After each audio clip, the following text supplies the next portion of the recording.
মুহাম্মদ রাসূলুল্লাহ সাল্লাল্লাহু আলাইহি ওয়াসাল্লাম বলেছেন, রাষ্ট্রীয় দায়িত্ব পালনকারী কেউ যদি এক টুকরা সুতা বা তার চেয়েও ক্ষুদ্র কোনো জিনিস খেয়ানত করে, তবে কিয়ামতের দিন খেয়ানতের বোঝা মাথায় করে তাকে উঠতে হবে।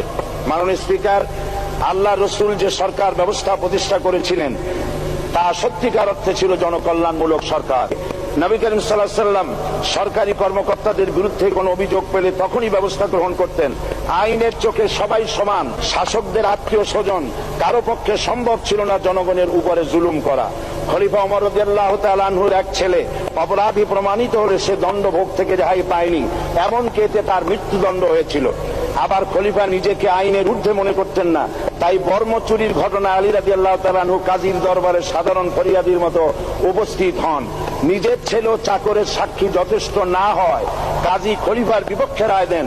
এখানে বিচার বিভাগ ছিল সম্পূর্ণ স্বাধীন এবং শাসন বিভাগের নিকট তার কোনো দায়বদ্ধতা ছিল না। মাথায় আটার বোঝা বহন করে নিয়ে চললেন আর বলে গেলেন, মানুষ কেন, ফোরাতের কূলে যদি একটি কুকুরও না খেয়ে মারা যায়, তবে এই ওমর রাদিয়াল্লাহু তাআলা আনহুকে কিয়ামতের দিন আল্লাহর দরবারে জবাবদিহি করতে হবে।